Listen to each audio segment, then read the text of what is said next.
Family is mourning the loss of a 13-year-old girl as we're learning more about the tragic hit-and-run crash that killed her. Fox 2's Robin Murdoch is live in Walled Lake. Robin, what can you tell us about this crash?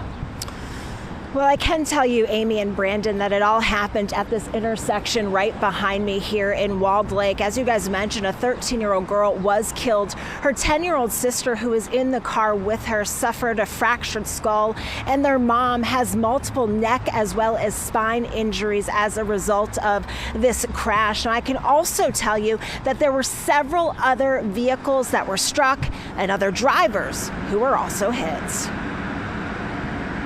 I spun around, ended up facing northbound again, and airbags went off. Front of my car is gone. This is what is left of Constance Lansanise's SUV after a Jeep Gladiator crashed into it near the intersection of Decker and Maple Roads in Walled Lake on Wednesday night.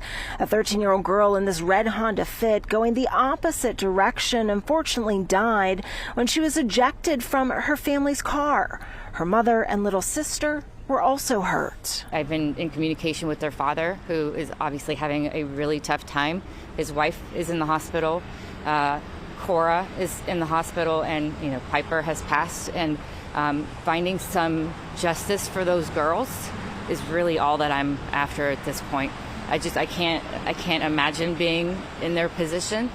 Their lives are wrecked. Police tell us they were trying to pull over the Gladiator when it sped up and blew through a red light right around 7:45 at night, triggering the four-car collision and the chaos it created. The two suspects inside then jumped out and ran. This should have never happened.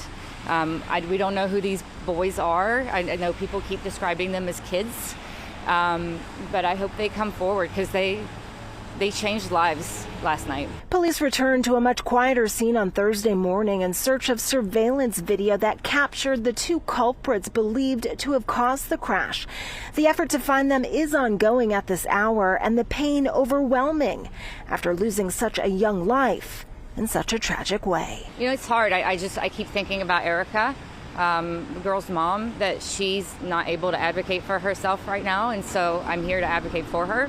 And that I have to be strong for all the families involved because something has to happen. Now, that family was actually headed home from a figure skating event. That is when the crash happened. I can also tell you that the woman you just heard from in my piece, Constance, she did suffer a broken rib as a result of all of this from the impact. Her 10-year-old son, who was with her at the time, he also has bumps and bruises, but they do account themselves as lucky because they are still here to talk about what happened. And as you heard her say, she will be an advocate for those families. So if you know anything about who is responsible for this crash, those two suspects, you're asked to give police a call right away.